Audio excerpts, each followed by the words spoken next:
고린도후서 3장 고린도후서 3장 자, 우리 몇 절부터 보냐? 4절부터 우리 11절까지 교독합니다. 4절부터 11절. 우리가 그리스도로 말미암아 하나님을 향하여 이같이 확신이 있으니 우리에게서 난 것 같이 스스로 만족할 것이 아니니 우리의 만족은 오직 하나님으로부터 나느니라. 그가 또한 우리를 새 언약의 일꾼 되기에 만족하게 하셨으니 율법 조문으로 하지 아니하고 오직 영으로 함이니 율법 조문은 죽이는 것이요 영은 살리는 것이니라. 돌에 써서 죽게 하는 율법 조문의 직분도 영광이 있어서 이스라엘 자손들은 모세 얼굴에 없어질 영광 때문에도 그 얼굴을 주목하지 못하였거든. 하물며 영의 직분은 더욱 영광이 있지 아니하겠느냐. 영 직분도 영광이 있은즉 의의 직분은 영광이 더욱 넘치리라. 영광 되었던 것이 더 큰 영광으로 말미암아 이에 영광 될 것이 없으나 그것도 영광으로 말미암았은즉 길이 있을 것은 더욱 영광 가운데 있느니라. 아멘. 할렐루야. 자, 오늘 말씀의 제목 한번 고백합시다. 새 언약의 일꾼의 정체성. 네, 새 언약의 일꾼의 정체성. 자, 일꾼이 있는데 옛날 일꾼이 있고 새 언약 일꾼이 있다라고 성경은 말씀을 하고 있습니다. 특별히 오늘 4절 말씀에 우리가 그리스도로 말미암아 하나님을 향하여 이 같은 확신이 있으니 할렐루야. 확신, 어떤 확신인가? 우리가 그리스도의 편지다. 우리는 그리스도의 편지라. 너희는 우리의 편지고 우리가 그리스도의 편지다. 할렐루야. 그러니까 편지라는 것은 내용이 담겨져 있죠. 우리 어릴 때 아버님 전상서 아버님 전상서 한 번씩 써보셨나요? 우리 청년 세대는 그런 거 없지만 우리 한 50줄 넘어가는 사람들은 아마 다 그런 편지를 한번 써보셨을 겁니다. 아버님 전상서 전상서 해가지고 이러저라고 편지를 써봤을 터인데요. 자, 우리가 손편지 써본 적이 참 오래됐죠. 성탄절을 맞이해서 우리 주님께 한번 이렇게 손편지를 매일같이 우리가 큐티 올라오면 큐티에다가 손가락으로 아멘으로 두 글자 쓰지만 가끔씩 좀 장황하게 손편지 쓰듯이 한번 써보시길 바랍니다. 그리스도로 말미암아 하나님을 향하여 이 같은 확신이 있다. 우리가 그리스도의 편지다. 물론 너희도 그리스도의 편지다. 할렐루야. 편지에는 내용이 있는데 그 내용이 뭔데? 너희가 내용이야. 할렐루야. 라고 사도 바울은 고린도 교회 성도들을 향해서 너희가 그리스도의 편지다. 너희가 편지야. 그러니까 뭡니까? 그 편지를 보면 어떤 내용인지를 알 수 있는 것처럼 고린도 교회 성도들을 바라보면서 내가 너희들을 바라보니까 어떤 것인지를 알겠다. 세상 사람들이 그 편지를 바라보면서 하나님의 사랑이 어떤 거구나를 깨달아 알 수 있는 것. 이것은 다른 것을 통해 알 수 있는 것이 아니라 고린도 교회 성도들을 통하여서 알 수 있다. 그럼 오늘날에는 뭐겠어요? 하나님께서 저나 여러분들을 통해서 너희가 그리스도의 편지라 라고 말씀하지 않겠어요? 할렐루야. 편지. 그러면 편지는 세 가지가 있어야 편지죠. 첫째, 쓰는 사람이 있어야 되겠죠. 써야 돼요. 기록한 사람. 두 번째는 어때요? 그 기록한 내용이 있어야 되겠죠. 내용. 세 번째는 받는 사람이 있어야 되겠죠. 기록한 사람이 있어야 되겠고 편지의 내용이 있어야 되겠고 그 편지를 받는 사람이 있어야 된다 라고 말씀합니다. 그러면 하나님은 오늘 고린도 교회 성도들을 향해서 사도 바울의 입술로 너희가 그리스도의 편지다 라고 말씀했어요. 그러면 받는 사람인 거죠. 받는 사람이에요. 그러면 받는 사람이 고린도 교회 성도들이었고 그럼 보내는 사람은 사도 바울이었죠. 사도 바울이 고린도 교회에 보냈으니까. 그럼 그 편지의 글의 내용이 뭐야? 오늘 우리가 읽어본 이 고린도 후서 이 말씀이 편지의 내용이겠죠. 할렐루야. 그러면서 너희가 그리스도의 편지라라는 말씀은 사도 바울이 보낸 이 고린도 전서 고린도 후서의 말씀이 그들에게 그대로 이루어지고 있음을 볼 때에 편지 내용이 이런 거구나 라고 깨달아 하는 것처럼 이제 하나님께서는 저나 여러분들에게 편지를 주셨는데 그 편지가 말씀이에요. 물론 성경의 기록자들을 통하여서 우리에게 하나님의 말씀을 전해주셨지만 그러나 원저자는 성령님이십니다. 할렐루야. 원저자는 성령님이시기 때문에 성령께서 우리에게 편지를 보내주셨어요. 보내시는 이는 성령님이시고 발신자가 성령님이셔요. 하나님이라는 얘기입니다. 그 다음에 어때요? 그 내용은 우리가 읽은 성경 본문이 되겠고, 그리고 그 편지를 받는 사람은 누구예요? 저나 여러분들이죠. 할렐루야. 우리가 받는 사람입니다. 그러니까 자, 하나님께서 보내주신 너희는 그리스도의 편지라 라고 말씀하셨을 때 지금부터 2000년 전에 고린도 교회를 향하신 하나님의 말씀도 그러하지만 오늘 이 시대를 살아가는 저나 여러분들에게도 우리 하나님 또 말씀하시는 거예요. 너희가 그리스도의 편지다. 할렐루야. 따라합시다. 나는 그리스도의 편지. 그리스도의 편지. 편지는 읽어보고 내용이 이렇구나 라고 우리가 깨달을 수 있는 것처럼. 야, 그런데 그 편지는 누구를 향한 편지겠습니까? 그 편지는 아직도 예수 그리스도를 알지 못하는 사람들을 향하여 우리 하나님께서 보내신 편지다. 할렐루야. 그런데 아무리 편지가 있어도 뜯어보지 못한 편지가 있다면 우리 흔히 그런 기사가 있지 않습니까? 전쟁터에 나갔는데 전쟁터에도 편지가 왔다리 갔다리 하잖아요. 그런데 전쟁터에도 편지를 딱 붙였어요. 근데 전쟁터에서 싸우고 있는 내 남편이 편지를 답장을 썼는데 답장이 왔어요. 그런데 또 보냈어요. 그런데 왔다리 갔다는 가운데 남편이 전사를 했어. 근데 죽기 전에 남편이 보낸 편지가 있어.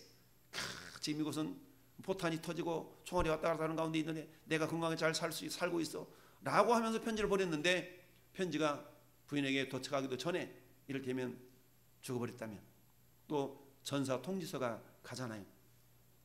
그럼 얼마나 안타깝겠어요. 이처럼 왔다리 갔다리 하는 가운데 그 소식이 전해지는 과정 가운데 편지를 썼던 당사자는 사라져버리고, 그런데 우리에게 편지를 쓰신 우리 하나님은 죽지도 아니하시고 할렐루야, 소멸하지도 아니하시고 할렐루야, 항상 변함없으신 그런 하나님이심을 믿습니다.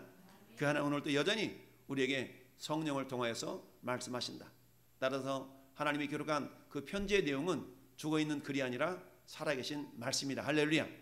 하나님의 편지 내용은 살아있다.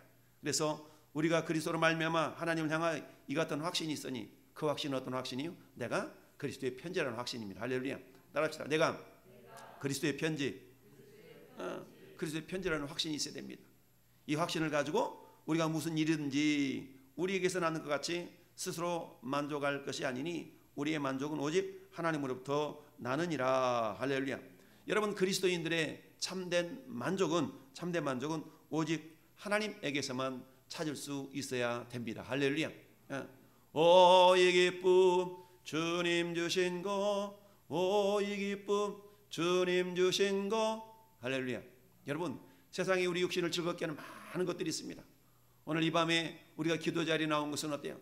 그런 즐거움을 취할 수도 있지만 그러나 그런 즐거움보다 주 앞에 나와 함께 예배하며 하나님을 찬양하며 기도하며 할렐루야, 이런 즐거움이, 이런 기쁨이 더 큰 것임을 알기에 할렐루야, 우리는 그런 세상적인 즐거움을 뒤로 물리고 하나님 앞에 나와서 예배하며 찬양하는 자인 줄로 믿습니다.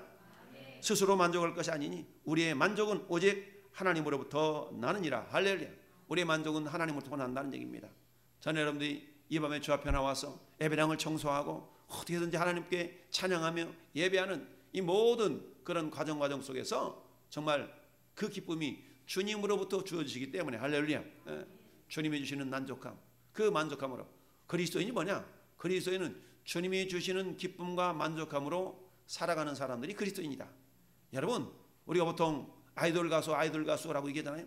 전 세계적으로 요즘 우리나라 국위 선양을 하고 있는 BTS, 방탄소년단 BTS 뭐 세계를 석권하고 있지만 그 사람들이 누리는 기쁨의 근원은 뭐예요?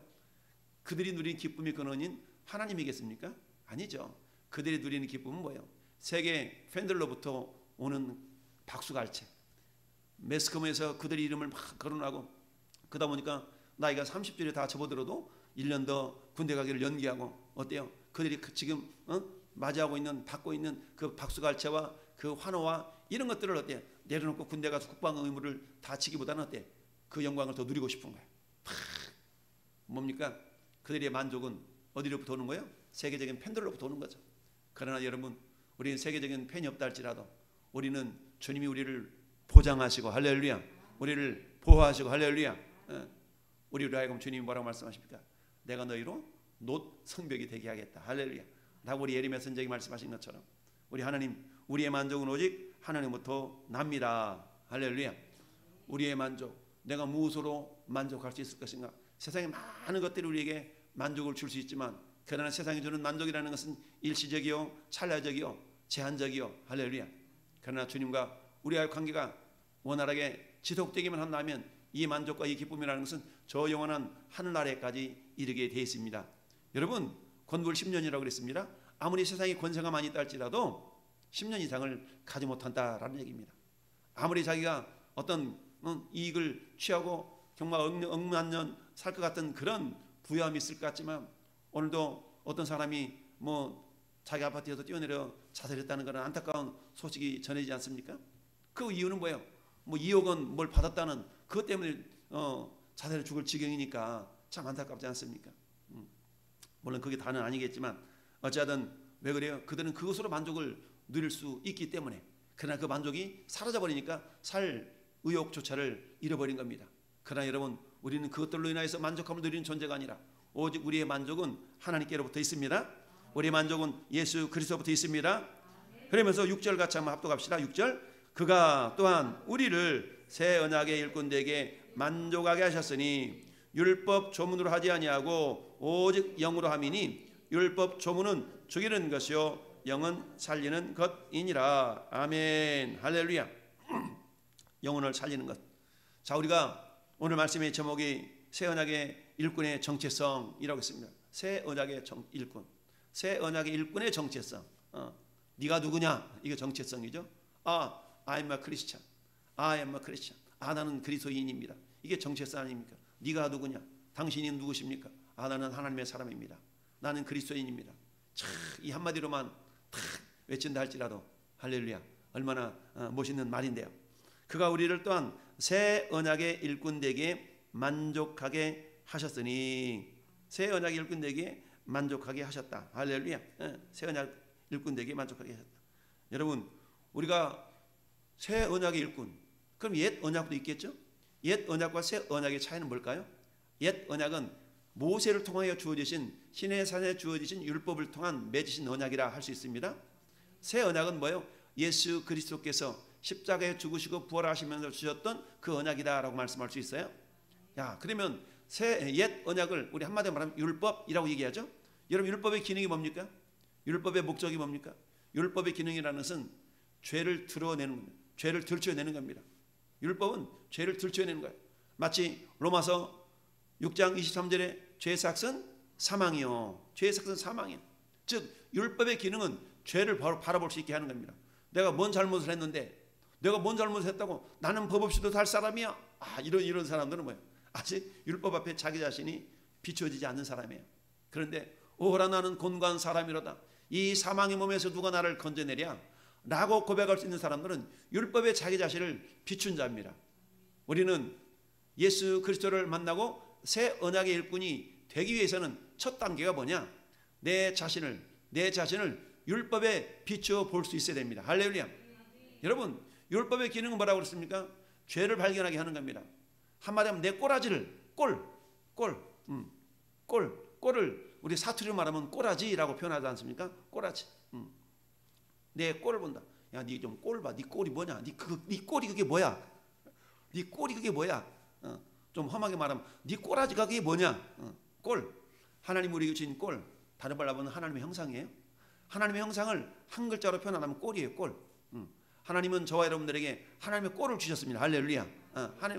하나님의 꼬라지를 주셨다는 얘기죠. 그러면 우리를 통해서 뭐가 돼야 돼요? 하나님의 꼴이 나타나야 되겠죠. 하나님의 꼴이 나타내는 것을 영광이라고 표현해요. 영광. 그래서 너희는 그리스도의 편지라. 그리스도의 편지라는 얘기는 뭡니까? 우리를 통하여서 그리스도가 나타나는 거야. 그걸 오늘 말씀에 영광이라고 표현하고 있습니다. 그런데 새 언약의 일꾼이 되기 위해서는 가장 첫 단계가 뭐냐? 첫 단계는 우리 자신을 율법에 비추어 볼 수 있어야 됩니다. 할렐루야. 율법에 비추어 볼 수 있어야 돼요. 그래서 우리를 새 언약의 일꾼 되게 만족하게 하셨으니 율법 조문으로 하지 아니하고 오직 영으로 함이니. 율법 조문과 성령은 지금 대조가 되고 있어요. 율법 조문은 뭐 하는 거예요? 죽이는 거예요. 근데 영은 뭐 하는 거예요? 살리는 겁니다. 그렇다면 새 언약의 일꾼 되기에 만족하기 위한 전제 조건이 뭐냐? 따라서 죽어야 된다. 죽어야 돼요. 죽어야 다시 사는 것처럼. 죽지 않으면 다시 살 수가 없죠. 고린도전서 15장에 어떤 사람이 묻기를 어떻게 죽은 사람이 다시 살아날 수 있으며 어떠한 몸으로냐? 라고 부활에 대해서 질문할 때 너희가 죽지 않으면 다시 살아날 수가 없고 할렐루야. 죽어야 된다라고 말씀했던 것처럼 새 언약의 일꾼이 되기 위해서는 첫 번째는 율법의 조문으로 의하여서 우리가 죽은 자가 되는 겁니다. 내가 죽었다는 얘기는 육신적인 목숨이 끊어졌다는 그런 의미가 아니라 우리는 어때? 이미 죄와 사망으로, 죄와 허물로 나는 죽은 존재구나. 죄와 허물로 하나님과 상관없이 살았던 내 존재가 어때요? 죽은 존재거든요. 할렐루야. 그건 어때요? 율법의 말씀을 통하여서 내가 죄인이로구나. 오호라 나는 곤두간 사람이로다. 이 사망의 몸에서 누가 나를 건져내랴. 할렐루야. 예레미야 선지자가 예레미야 17장에서 모든 부패한 것보다 가장 심히 부패한 것이 사람의 마음이라고 그랬죠. 사람의 마음이 부패한 거예요. 우리는 겉으로 다 포장되어 있기 때문에 내 마음이 얼마나 썩어 있는가를 잘 보이지 않죠. 그러나 성경은 말씀합니다. 로마서 3장 10절에 의인은 없나니 한 사람도 없다고 그랬어요. 의인은 없다고 한 사람 없다고 그랬습니다. 여러분 시편 14편에 어리석은 사람은 그 마음에 이르기를 뭐라고? 하나님이 있다 없다. 하나님이 없다 하도다. 어리석은 사람은 그 마음에 이르기를 하나님 없다고 그런다는 얘기죠. 없다. 그러면서 그들은 부패하고 그 행실이 가증하니 선을 행하는 자가 없도다. 여호와께서 이렇게 하늘에서 인생을 굽어 살피사 지각이 있어 하나님을 찾는 자가 있는가 보려 하신즉 다 치우쳐 함께 더러운 자가 되고 선을 행하는 자가 없으니 하나도 없도다. 이 말씀을 사도 바울이 로마서 3장 10절에 인용을 한 겁니다. 또한 시편 53편에도 동일한 말씀이 있어요. 어리석은 자는 그의 마음에 이르기를 하나님은 없다 하도다. 그들은 부패하며 가증한 악을 행함이며 선을 행하는 자가 없도다. 하나님의 하늘에서 인생을 굽어 살피사 지각이 있는 자와 하나님을 찾는 자가 있는가 보려 하신즉 각기 물러가 함께 더러운 자가 되며 선을 행하는 자가 없으니 한 사람도 없도다. 이게 뭐예요? 인생의 어리석음의 모습이라는 얘기죠. 하나님을 찾는 자가 없어요. 하나님 어디가 있어? 오늘날도 그러지 않습니까? 하나님 어디가 있어? 있으면 나와보라 그래. 이러면서 하나님을 향하여서 이처럼 대적하는 자도 있지 않습니까? 여러분 하나님을 대적한다는 게 뭡니까? 내일 묵상 말씀에 하나님 대적한다는 내용을 기록했는데요. 하나님 대적하는 것이 뭐냐? 자, 하나님 나와보세요. 이게 하나님을 대적하는 것이 아니라 하나님 대적하는 것은 하나님의 존재를 부정하는 것이 대적하는 거예요. 여러분 새 언약의 일꾼 되기 위해서 새 언약의 일꾼 되기에는 가장 전제 조건은 뭐냐? 우리가 죽어야 됩니다. 할렐루야. 근데 죽었다는 얘기는 뭐냐? 다른 말로 말하면 내가 율법에 내 자신을 비춰보소. 내 꼬라지를 알고 있다는 얘기입니다. 내 꼴을 알고 있다는 건 뭡니까? 오라 나는 곤고한 사람이라다. 이 사망의 몸에서 누가 나를 건져내랴? 라고 자기 자신을 볼 줄 아는 자. 의인은 없나니 한 사람도 없으며 그래 나는 죄인으로소이다. 마치 여러분 베드로가 누가복음 5장에 예수님이 베드로 밤새도록 바다의 전문가였던 베드로 그날따라 물고기가 잡히지 않았어요. 그리고 아침에 일어나서 이제 그물을 밤새도록 그물질에다 고기를 못 잡았으니까 이제 그물 씻고 저녁에 다시 나가서 너 밤낚시 가야 돼. 밤배 몰아야 돼. 근데 예수님이 베드로 배를 빌려가지고 갈릴리 해변에 사람들을 모아놓고 말씀을 전하잖아요. 전하고 나서 베드로야 그물을 깊은 데 가서 내려라 라고 주님이 말씀하십니다. 아니 깊은 데 가서 그물을 내리라니 한낮에는 이제 낮에는 물이 맑아가지고 그물이 내려오는 거 보고 물고기가 보고 그물 내려온다 피해라 이렇게 다 피할 텐데 그물을 내리라니. 그러면서 마음속으로 이 양반이 도대체 누구시길래 이 양반은 내가 듣자 하니 목수의 아들이라 그러는데 이래봬도 내가 이 바다의 전문가인데 뭐 그물을 깊은 데 내리라고 웃기고 있네. 말은 못하지만. 그러면서 뭐라고 얘기합니까? 말씀에 의지하여 그물을 내리리라. 그래 내려보겠습니다. 말씀에 의지하여 그물을 내리라. 이 말이 우리가 좀 실감 있게 표현하면 이런 겁니다. 뭐라고요? 알았어요. 한번 내려보죠 뭐. 이런 거예요. 내려보죠 뭐 이런 겁니다. 요한복음 21장에 그물을 배 오른편에 던지라. 이럴 때 베드로의 심정은 오른편에 던지라고요? 네, 알았어요. 이거고, 누가복음 5장에 있어서 뭐 깊은데 내리라고요? 알았어요. 한번 내려볼게요. 그리고 속으로 뭐라고 한다고요? 안 집히게만 해봐라. 이런 마음이었어. 이런 마음. 그런 어떤 감정은 표현되지 않지만 성경의 내용을 보면 그런 겁니다. 그런데 웬걸 그물이 찢어지기까지 물고기에 잡혔다고 그랬잖아요. 그물이 찢어지면 안 되잖아요. 물고기 다 새나가니까. 우리 하나님은 내가 구세주이다, 내가 바다까지도 다스리는 하나님이다라는 것을 베드로에게 깨닫게 하신 거예요. 자, 그걸 베드로가 그물을 건지면서 깨달은 거예요. 그때 베드로가 고백했던 한마디 따라합시다. 나는 죄인으로소이다. 주여 나를 떠나소서. 이 한마디였거든요. 우리가 새 언약의 일꾼 되기에 만족한 자가 되게 한 첫 번째 정체성은 내 자신이 죄인임을 깨닫는 데 있습니다. 내 자신이 죄인임을 깨닫는 그것은 뭡니까? 나는 아무것도 할 수 없다. 내 안에 선한 것이 없다는 겁니다. 내 안에 선한 것이 없어. 우리 주님이 나를 통해서 선하게 역사하셔야만이 선한 것이 나오고 있는 것이지, 내가 뭔가 선한 것이 했어, 내가 뭔가 선한 것을 했어, 그건 내가 아니에요. 할렐루야. 내 안에서 그리스도께서 뭐 선한 구석을 나를 통해서 밀어내신 것뿐이지, 그러니까 우리는 자랑할 것이 아무것도 없는 겁니다. 내가 뭔가를 선한 일을 했다면 그것은 내가 아니요, 내 안에서 그리스도께서 하신 겁니다. 그러니까 뭘 자랑할 수밖에 없어요? 주님을 자랑할 수밖에 없는 겁니다. 할렐루야. 네, 여러분, 내가 내 자신을 정말 불태우면서 내 자신을 내어줄지라도 사랑이 없으면 아무것도 아니다 라고 말씀하고 있지 않습니까? 근데 그 사랑은 어떤 사랑이었어요? 그리스도를 향한 사랑이요, 그리스도로 인한 사랑이겠죠. 그 사랑이 아니라면 오늘 새 언약의 일꾼에게 온전하게 완전하게 하셨던 하나님, 새 언약의 일꾼에게 만족하게 해서 전제 조건이 내가 죽어야 됩니다. 율법이라는 말씀의 거울에 비춰보니까 오호라 나는 곤고한 사람이로다. 나는 의로울 것이 하나도 없는 죄인이구나. 나는 정체성을 깨닫는 다음에서야 그때부터 어때요? 나를 통하여서 성령으로 역사가 나타난다. 율법의 조문은 죽이는 것이요 영은 살리는 것이니라. 할렐루야. 그럼에도 불구하고 하나님은 그 모세를 통하여서 영광을 받으셨잖아요. 영광을 받으셨어.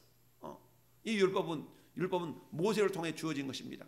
그러나 율법을 통해서는 결코 생명의 거룩한 역사를 이루는 그런 모습은 나타날 수가 없다. 왜? 율법의 목적이 죄를 발견하는 데 있기 때문입니다. 우리는 율법이라는 그 말씀의 거울에 비추어서 항상 내 자신의 연약함을 발견할 수 있어야 됩니다. 그리고는 어때요? 주님이 말씀하시는 것이죠. 이제 내가 너를 통하 역사하겠다.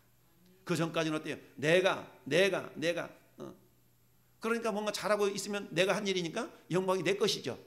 그러나 율법의 거울에 비추어서 죄화물로 죽었던 나를 주님이 살리셨구나. 이제는 내가 사는 것이 내 안에서 그리스도께서 나를 위해서 지금 내가 나를 통해서 그리스도께서 사시는 거구나 라는 믿음을 가지고 살아갈 때 우리가 살아도 주를 위하고 죽어도 주를 위하나니. 할렐루야. 내가 무슨 가 잘해서 선한 일이 나타났다면 주님이 나를 통해 드디어 일하시는구나 라고 주님께 감사할 것이고. 할렐루야. 나에게 선한 것이 나타나지 않고 있다. 그럼 여전히 뭐예요? 아직 내가 율법으로 내 자신이 법에 의해서 내 자신이 죽지 않고 있구나. 주님, 나는 날마다 죽습니다. 사도 바울이 고린도전서 15장 31절에 말씀하고 있는 것처럼 나는 날마다 죽노라. 날마다 죽는다는 얘기. 아니 목숨이 도대체 몇 개이길래 날마다 죽습니까?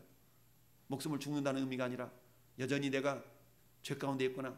여전히 내 죄가 살아서 나를 지금 밀어내고 있구나 라고 하니까 날마다 내 자신을 십자가에 못 박이는 겁니다. 할렐루야. 갈라디아서 5장 24절에 성경이 이렇게 말씀합니다. 그리스도 예수의 사람은 그 정욕과 육체를 십자가에 못 박았느니라. 할렐루야. 십자가에 이미 우리 못 박은 자들이에요. 그럼에도 불구하고 불끈불끈 내 속에서 막 이게 그런 것들이 혈기가 올라올 때가 얼마나 많습니까? 오늘 성경은 말씀합니다. 율법 조문은 죽이는 것이요, 말씀에 철저하게 내 자신이 죽어지고 그 다음에 십자가의 보혈로 말미암아서 죄사함 받고 주님이 죽으심과 부활하심에 우리가 덧입혀져서 나도 주님의 부활에 참여하는 자가 되어져서 그런 자라야 새 언약의 일꾼 되기에 만족한 자가 되는 겁니다. 할렐루야. 자, 그래서 어때요? 이제는 우리 8절 말씀 보니까 하물며 영의 직분은 더욱 영광이 있지 아니하겠느냐. 모세를 통하여서 하나님이 어떤 분인가를 드러내셨어요. 그렇지만 이제 어때요? 예수 그리스도를 통하여서 우리에게 성령을 주심으로 말미암아서 이제 어때요? 주신 직분, 그 영의 직분인데요. 그 영의 직분은 뭡니까? 너희가 그리스도의 편지라는 겁니다. 그 영의 직분을 통하여 이제 우리는 어떻습니까? 우리 안에 성령님이 오셨고 우리 안에 우리를 통하여서 이제부터 네가 그리스도의 편지야. 우리는 그리스도의 편지인과 동시에 그리스도의 편지의 전달자가 되어야 됩니다. 할렐루야. 그리스도의 편지의 전달자. 자, 그럴 때에 정죄의 직분도 영광이 있은즉 의의 직분은 영광이 더욱 넘치리라. 할렐루야. 더욱 넘치는 그 영광이 있음을 우리는 믿고 오늘도 우리에게 맡겨진 그 사명들을 감당하며 나가는 자들이 되었습니다. 하나님, 내가 이제 새 언약의 일꾼이 되었습니다. 나를 통하여 너희가 그리스도의 편지라고 말씀하셨던 것처럼 나는 이미 그리스도의 편지를 가지고 있는 자예요. 내가 그리스도의 편지입니다. 주님 우리의 마음판에 그 편지의 내용을 다 기록해 두셨어요. 할렐루야. 그러셨대요. 너희의 선한 행실을 보고 세상 사람들이 너희의 선한 행실을 보고 하나님께 영광을 돌리게 하라. 예수님 마태복음 5장 13절 14절에 너는 세상의 소금이라, 너는 세상의 빛이라 라고 말씀하시면서 세상의 빛이라는 것이 뭐냐? 선한 행실을 보여주라는 얘기입니다.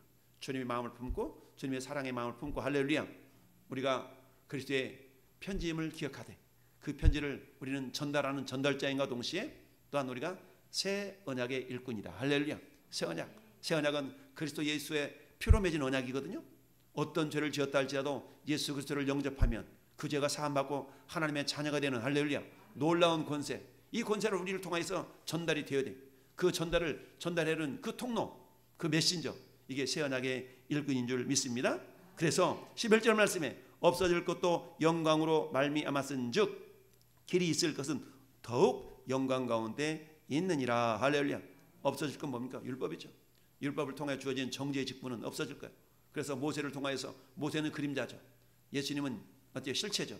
그러니까 예수님 오시고 나서 모세는 뒤로 이렇게 역사의 뒤안길로 사라지게 되는 겁니다. 모세가 가져온 것은 율법이었죠.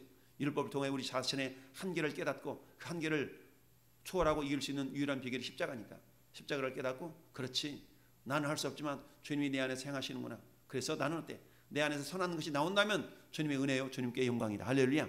오늘도 하나님이 전 여러분들에게 이제 새 언약의 일꾼 되기에 온전한 자로 말씀에 그렇게 말씀하셨어요. 새 언약의 일꾼 되기에 만족하게 하셨다. 할렐루야. 이 만족은 주님으로부터 오는 만족인 줄 믿습니다. 남은 우리 12월 한 달 동안 이제 새 언약의 일꾼으로서 주님, 내가 주님의 편지인데 그 언약의 일꾼으로서 주님의 편지를 가지고 있는 자인데 편지를 잘 전달해서 여전히 죄와 사망 가운데 죽어가는 그 영혼을 살리는 그런 축복의 통로들로 우리가 살아갈 수 있기를 예수님의 이름으로 축원을 드립니다. 아멘.